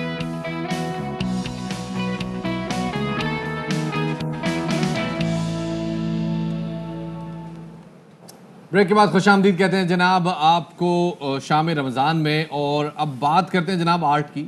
हम जब भी तरक्की याफ्ता ममालिक की बात करते हैं तो वहाँ पे सब तरक्की में जो कलीदी किरदार उनका नज़र आता है वो आर्ट को सराहने से नज़र आता है। और आर्ट सिर्फ आर्ट नहीं होती, सिर्फ कैनवस पे आड़ी तसी चंद लकीरें खींचने का नाम नहीं है। आर्ट अपने जज्बात को कबाए सौत पहनाना है। बिल्कुल जी, मेटाफोरिकल वैल्यू होनी चाहिए जनाब आपके आर्ट की। खैर, आज हम आपकी मुलाकात करवाने जा रहे हैं एक ऐसे आर्टिस्ट से जिन्होंने अपने फ़न के ज़रिए एक तल्ख हकीकत और तजर्बे की कासी की है। 34 साल आर्टिस्ट जनाब मरियम उमर का गोल रोटी प्रोजेक्ट पर एक बड़े मुनफरिद किस्म का उन्होंने काम करी इस प्रोजेक्ट पे, जो शादीशुदा ज़िंदगी में बेएतमादी को और मसाइल को जाहिर करता है। सब हम ऐसी सोसाइटी में रहते हैं जहाँ पे रोटी गोल बनानी आती हो ना आती हो एक बहुत बड़ा प्रॉब्लम है। बहू आप चाहे डॉक्टर लेकर आ रहे हो लेकिन रोटी गोल ना बनानी आती हो तो व्हाट इज द फायदा? जी, सारी औरत की क्रिएटिविटी, उसकी सारी तालीमी काबिलियत, उसकी सारी सलाहियतें एक तरफ हो जाती हैं। रोटी गोल आती है या नहीं, ये सवाल एक तरफ हो जाता है। और जो आर्टिस्ट हम आपकी मुलाकात करवा रहे हैं, इन्होंने अपनी क्रिएटिविटी पे गोल रोटियां चली, तो इनको शामिल गुफ्तगू करते जी। मरियम उमर हमारे साथ मौजूद है। मरियम, बहुत शुक्रिया हमें वक्त देने के लिए। मरियम, बताइएगा क्या प्रोजेक्ट था ये, कैसे ख्याल है? Thank you so much. Basically goal roti project जो था इसकी इंस्पिरेशन मुझे मिली थी मेरी अपनी लाइफ से। और I had this unhealthy marital experience, तो वहाँ से मैंने इंस्पिरेशन लेके ये प्रोजेक्ट डिज़ाइन किया था क्योंकि मुझे रोटी नहीं बनानी आती थी उस टाइम पे। और फिर मैंने वहाँ से इंस्पिरेशन लेके ये डिज़ाइन किया। सही। तो जो आपने रोटी का इस्तेमाल किया अपने डिज़ाइन पे, मैं चाहूँगी लोग भी देख रहे होंगे कि भाई ये क्या लाल कपड़े पे रोटियां चिपकाई हुई, रोटियां सी हुई हैं, तो इसका मकसद क्या था, इसका जवाब देना क्या था? क्या वो आप उस सोसाइटी का, उस सोच का मुंह तोड़ना चाहती थी जो कि कहती जी और कुछ हो ना हो लड़की को गोल रोटी बनानी आनी चाहिए? जी बिल्कुल ऐसा ही है, क्योंकि मैं ख़ुद इस चीज़ से गुजरी थी क्योंकि मुझे रोटी नहीं बनानी आती थी। और हमारी सोसाइटी में ऐसे ही समझा जाता है कि लड़की चाहे कितनी भी पढ़ी लिखी हो, कितनी भी किसी भी मुकाम पे पहुंच जाए, लेकिन जब शादी की बात आती है तो वहाँ पे आपसे ये एक्सपेक्ट किया जाता है बीइंग अ फीमेल कि आपको खाना बनाना आए, आपको रोटी बनानी आए और आपकी रोटियाँ परफेक्ट हैं कि नहीं। तो उसी एक मेमोरी को लेते हुए मैंने इस प्रोजेक्ट पे काम किया था और मैं यही रिप्रेजेंट करना, क्योंकि जहाँ पे गारमेंट को मैंने as a second skin introduce किया कि जो हमारे गारमेंट होते हैं, कपड़े होते हैं, उसको एज अ स्किन यूज़ करते हुए मैंने रोटियों को उसके ऊपर स्टिच किया। और वो यही रिप्रेजेंट कर रही थी कि किस तरह से आपको किसी तरह मुझे ये मैं दिखाना चाह रही थी कि कैसे मुझे ये आ जाए। ऑन अ लाइटर साइड, अगर आप कंदारी नान अगर लगाती तो हो सकता है शायद उसी में पूरा जोड़ा चल जाता। It wouldn't have been a matter of concern. लेकिन अब जरा बताइए कि रिस्पांस कैसा आया? रिस्पांस मिला जुला सा था। कुछ लोगों ने काफ़ी ब्रूटली रिस्पांस किया इसके ऊपर कि आप सीख लेती, आप बनाना सीख लेती और ये वो इस तरह की बातें की गई। लेकिन ऐसा है कि ऐसा नहीं है कि आप कोशिश नहीं करते। हम लड़कियां अपनी रोज़मर्रा ज़िंदगी में हम एवरी डे हम कोशिश कर रहे होते हैं। एंड अब मुझे रोटी बनानी आती है, obviously I know how to make rotis, और मैं अपनी मदर की हेल्प करती हूँ।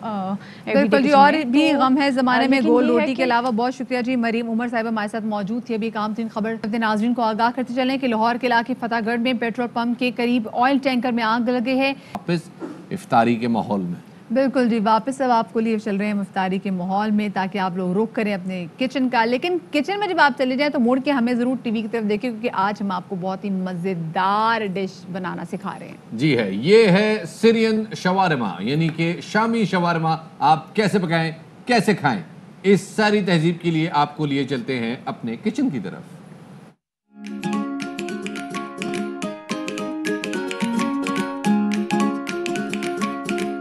आज की हमारी रेसिपी है सीरियन शवारमा।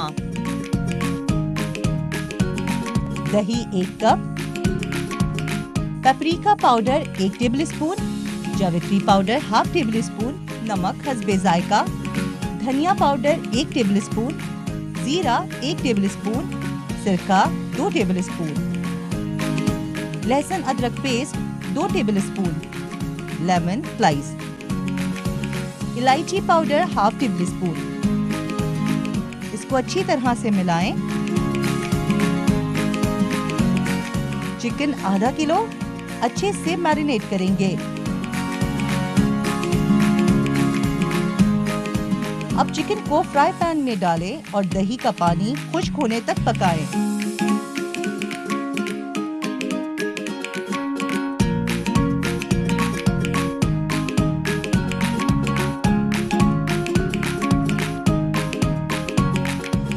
शॉर्मा की रोटी को अच्छी तरह फ्राई पैन में सेक लें।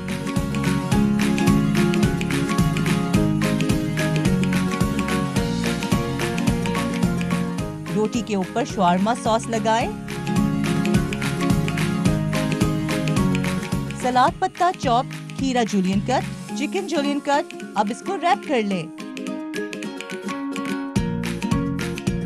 लीजिए हो गया सीरियन शवारमा तैयार।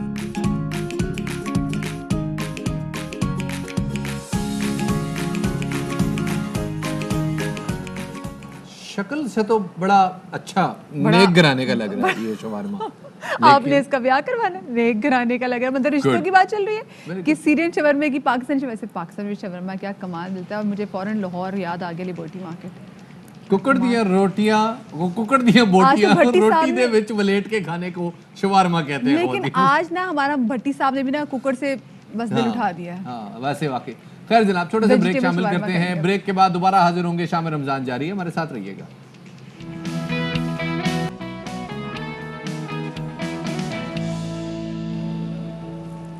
वेलकम बैक टू शाम रमज़ान। वो कहावत है ना कि बेगानी शादी में अब्दुल्ला दीवाना, लेकिन यहाँ पर तो हमारे पास ऐसे ऐसे माशाल्लाह से लोग हैं कि वो किसी घर में शादी हो, किसी घर में बच्चे हो रहे हो, किसी घर में तलाक हो रही हो, यहाँ के लोगों का कंसर्न सबसे ज़्यादा होता है। जी जनाब, वो बिल गेट्स जो कि पूरी दुनिया के अंदर बंदर का DNA लगाकर और उनमें चिप फिट करके उनका डाटा हासिल करके उनको कंट्रोल करना चाहता था। ख़वातीन और हज़रात, उस बिल गेट्स की फाइनली शादी के 27 साल बाद तलाक हो गई। लेकिन सोशल मीडिया पे पाकिस्तानी जो है वो रवायती अपनी जुमलेबाजी लेके आए, लेकिन क्रिएटिव है, क्लास की है, क्लास की। लेकिन सबसे मजेदार सजेशन क्या थी? उन्होंने कहा कि बिल गेट्स वो जो है वो मतलब अब माशाल्लाह सिंगल है और बरतानिया में भी माहौल सिंगल है तो हो सकता है कोई आपस में मिलकर बहुत बढ़िया पैर बना दिए लोग, कुछ भी हो सकता है। मतलब मैं लोगों की क्रिएटिविटी से परेशान हूँ कि लोग क्यों नहीं, किसी के घर का मसला है तो आप उसकी रिस्पेक्ट करें। खैर, लेकिन हमारे यहाँ जो लोगों की तजावीज़ है आपके सामने, इसी वाले से बात करेंगे। कासिम अली शाह स्पीकर हमारे साथ मौजूद हैं। कासिम साहब, बहुत शुक्रिया आपने शाम रमज़ान में हमें वक्त दिया। कासिम साहब, मतलब तलाक बिल गेट्स और उनकी अहलिया की हुई है और वी शुड रिस्पेक्ट इट। उन्होंने भी रिस्पेक्ट किया एक दूसरे की, तभी जो नोट आए वो सब लोगों ने पढ़ा। ये हमारे पाकिस्तानियों के साथ ऐसा क्या मसला है? जी बहुत शुक्रिया जी। बिल गेट्स और उनकी बेगम साहबा में तलाक हुई, ये उनका ज़ाती मामला था जो बोचाल सोशल मीडिया पे आया। इसकी दो वजूहात हमें समझ आती हैं। एक तो हमारे जो रवायती लोग हैं इंडो पाक के, ये शादी ब्याह तलाक खुशी गमी सुलह इन सब चीज़ों को खबर की शक्ल देते हैं और इनके पास ये डिस्कशन का टॉपिक होता है, ये बातचीत करके मज़ा लेते हैं और ये मिजाज आपको बड़ा पुख्ता नज़र आएगा, वो बिल गेट्स हो या कोई भी हो।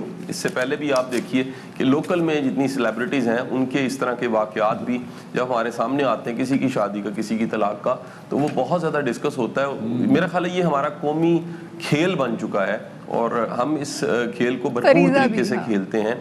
अच्छा, इस सारे सिनेरियो में देखा जाए कि उनकी तलाक हुई है तो ये कुछ इस तरह की तलाक नहीं है कि वो रोटियां नहीं बनाती थी या वो बच्चे नहीं पालती थी या वो घर का निज़ाम नहीं चला रही थी या बिल गेट्स कमा के नहीं लाता था या कह लीजिए कि सास बड़ा तंग कर रही थी। ये यकीनी बात है कि ये शादी अगर चल भी रही होगी तो एक अंडरस्टैंडिंग से चल रही होगी और अगर इनकी अलहदगी हुई है तो ये भी एक अंडरस्टैंडिंग से हुई होगी। लेकिन सोशल मीडिया का ट्रेंड आप जानते हैं, किसी को यूट्यूब के लिए वो व्यू चाहिए, सब्सक्राइबर चाहिए, किसी को लाइक चाहिए, किसी को पोस्ट लगानी है, किसी के पास कुछ बताने दिखाने के लिए नहीं है, लिहाजा उसके हाथ में खबर आ गई है और चंद दिनों बाद एक नई खबर होगी तो ये खबर पुरानी हो बिल्कुल जी। बड़ी मैं मजम्मत ऐसे लोगों की जो ऐसी खबरों पे जो है वो लोगों के जाती मामलात पे जो है वो तबसरे करके मजे लेते हैं। वैसे आपने मुझे कल एक खातून की वीडियो रिकमेंड की थी, मैंने कल पूरी वीडियो देखी, बड़ा मुझे मजा आया। खैर एनीवे, वो कहने का मकसद ये था कि अभी जो लोग कह रहे हैं, तबसरे कर रहे हैं कि जी खवातीन तो है मुतमईन नहीं होती, खुशी नहीं होती, देखो इतना बड़ा बिल गेट्स आदमी, सारी दुनिया को उसने सुख दिया हुआ, ये भी एक तबसरा आ रहा है, तो इसको कैसे आप देखते हैं? ये जुमला कि इतना अमीर इंसान भी अपनी बेगम को खुश नहीं रख सका, इसमें वैसे एक बड़ा मैसेज भी पिन्हा है, छुपा हुआ है। वो मैसेज ये कि आपकी मैरिटल लाइफ उसमें खुशी और जो है कामयाबी कोई गारंटी नहीं है कि अगर आप फाइनेंशियली बड़े मजबूत इंसान हैं तो आपकी इज़्दिवाजी ज़िंदगी अच्छी है।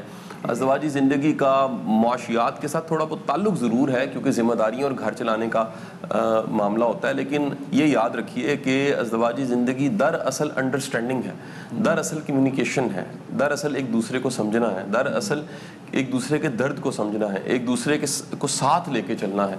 अपना आप समझाना तो मैटर करता ही है, दूसरे की नोयत को समझना ये बड़ी इंपॉर्टेंट चीज़ है।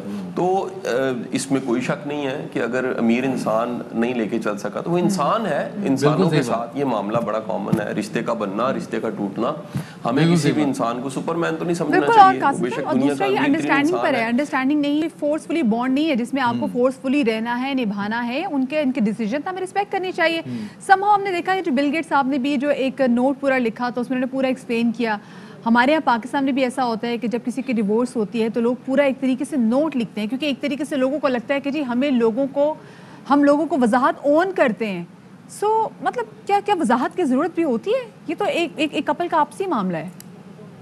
अच्छा, बिल गेट्स का ये कहना कि हमने अपने आपस में सोचो विचार के बाद, समझ बूझ के बाद डिवोर्स प्लान की, अलग की प्लान की, ये एक बड़ी ही एक समझ लीजिए कि मैं समझता हूँ अकल वाली बात है। हमारे यहाँ अगर आप जाके देखें, आज किसी आलिम दीन से पूछें या कोर्ट में चले जाएं, किसी वकील से पूछें, किसी जज से पूछें, वो बताएगा कि हमारे यहाँ 90% जो तलाक़ी हैं वो अंडरस्टैंडिंग से नहीं होती। अच्छा, शादी के टाइम हम अंडरस्टैंडिंग की बात करते हैं, लेकिन जब अलहदगी अगर करनी हो हम ख़राब करते हैं, हम ख्वार कर देते हैं, हम जलील कर देते हैं, हम इल्ज़ाम लगाते हैं, तोहमतें लगाते हैं, एक दूसरे का मुस्तकबिल बर्बाद कर देते हैं, प्रोफेशनल लाइफ ख़राब कर देते हैं, कुछ ना कुछ हिट करते हैं, और कुछ नहीं तो बच्चों को खिलाफ कर देते हैं, माँ बच्चों को। बिल्कुल कासिम साहब, आपने बिल्कुल दुरुस्त बात कही कि हमारे यहाँ शादी की कामयाबी का दारोमदार इस पे नहीं है कि मियाँ बीवी कितने खुश हैं, बच्चों की तादाद देखी जाती है। इनके 5 बच्चे बड़े मुतमईन है, बड़ी अच्छी शादी चल रही है। यही कहा जाता है कि बच्चे पैदा कर लो, शादी टिक जाएगी। ये यस, एक और पॉइंट, शौहर मसरूफ है, तुम बच्चे पैदा कर लो, अजीबोगरीब। खैर जनाब, आपसे इंशाल्लाह मुलाकात होगी कल, अपना बहुत सारा ख्याल रखिएगा। शफात अली और मधिया नगवी को दीजिए इजाजत। शादरी आबादरी, अल्लाह हाफिज।